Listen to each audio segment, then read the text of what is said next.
یہ تھے بھی آ جائیں. وہ صرف انپڑھا نو اس تو نہیں دیندے تھے، سارے نے کہنا مرد بنا چھوڑو، دھیاں کوئی نہ رون تو چاہے نسل مک جائے. میرے محترم دوستو،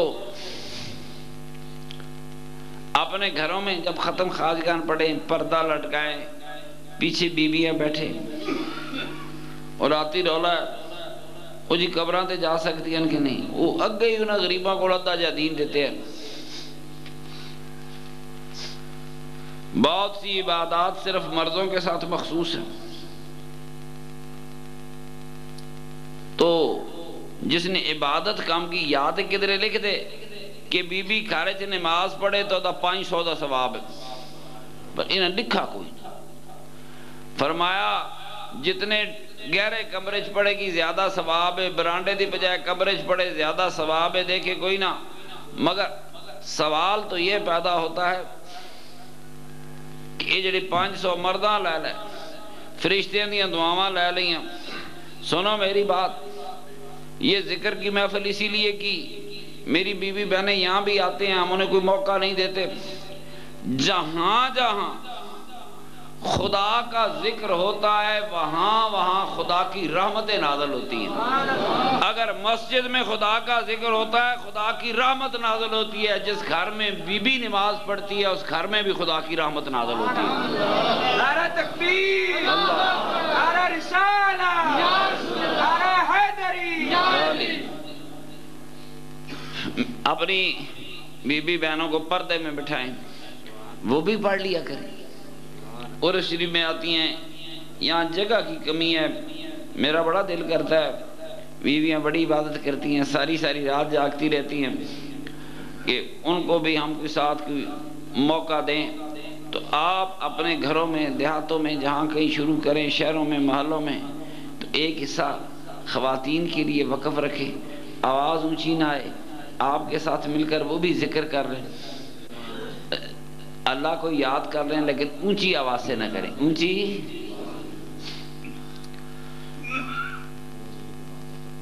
جی نہیں، عورت کی آواز کا پردہ تے نہ مولویاں بڑھایا. آخر ساری دنیا ام المومنین کو مسئلے پوچھتی رہی. اسلام میں میرے امام اعظم ابو حنیفہ کے مطابق عورت کے ہاتھ پاؤں اور چہرے کا پردہ نہیں ہے. اسی لیے عورت جب حج پر جاتی ہے، عمرے پر جاتی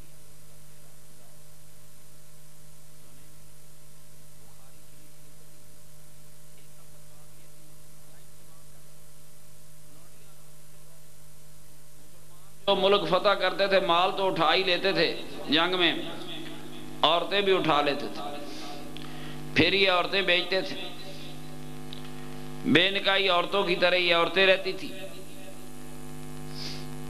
جب تک جی چاہ رکھا پھر بیچ دیا. میں نے تو مولویوں سے کبھی ٹانگ نہیں اڑائی، لیکن آپ مجھے بتائیں، مذہب انسانیت کی عظمت سکھانے آیا ہے. اللہ نے فرمایا وَلَقَدْ كَرَّمْنَا بَنِي آدَمَ، میں نے اولاد آدم کو عزت بخشی.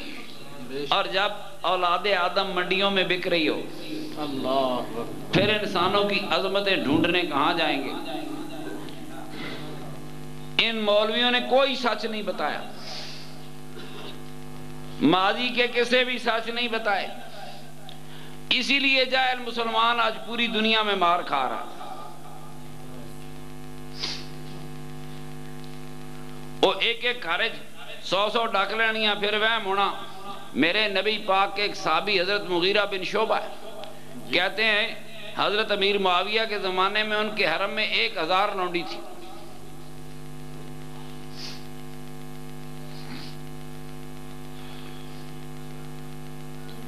وہ پھر کدھرے چہرے کا ایرانی فیشن.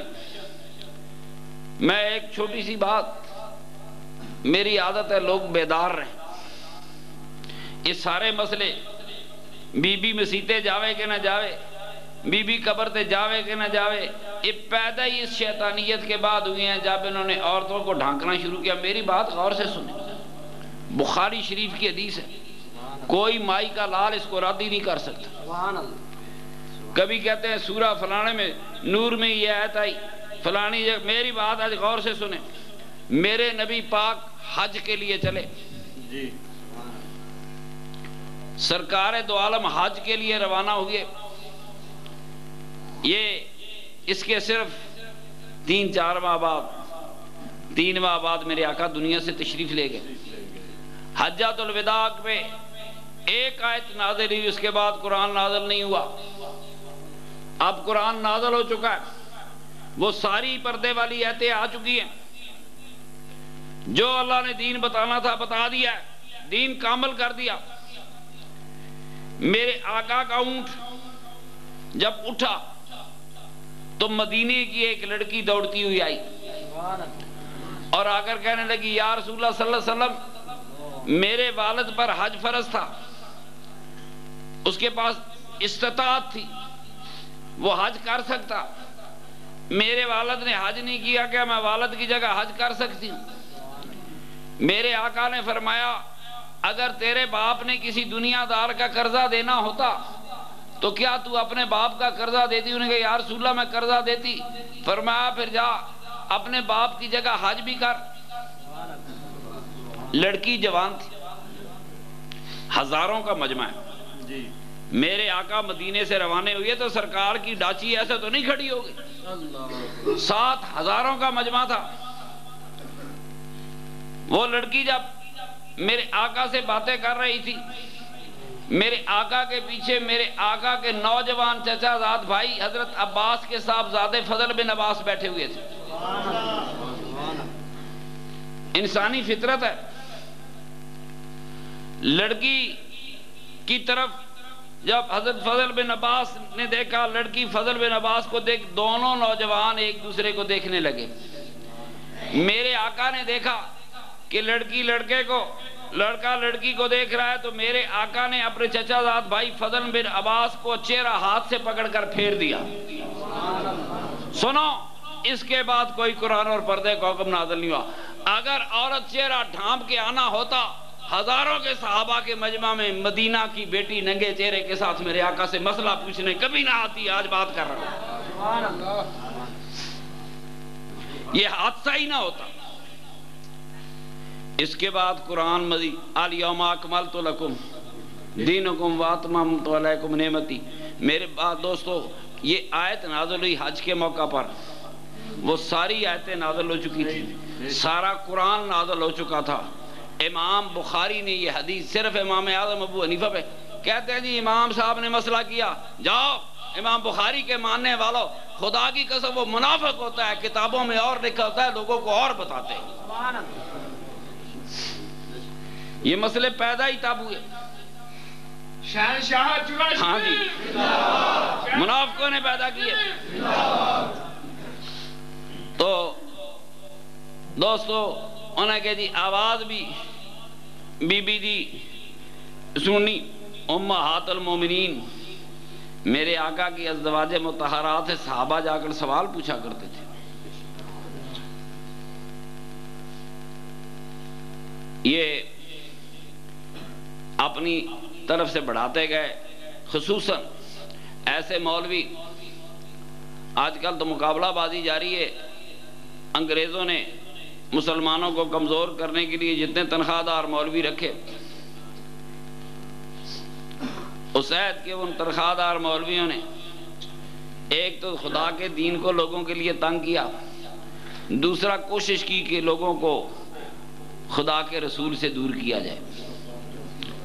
تو میرے محترم دوستو, میری عادت ہے کھری کھری بتا. اگر یہ حدیث بخاری میں نہ ہو, اور میرا دعویٰ ہے کہ اس کے بعد قرآن کی کوئی بھی پردے کی آیت نازل نہیں ہوئی, اسے دنیا میری کیسٹیں جاتی ہیں, دنیا کا کوئی ملا ریجیکٹ نہیں کر سکتا. میں خدا کے دین میں اضافہ نہیں کرتا, صرف سچ بتا دیتا ہوں. اس لیے کہ ایک آدمی زندگی میں ساری عمر جمعے پڑھاتا رہا, جھوٹ بولتا رہا, خطبے دیتا رہا, جھوٹ بولتا رہا, اس نے خدا کا دین کیسے لوگوں کو بتایا؟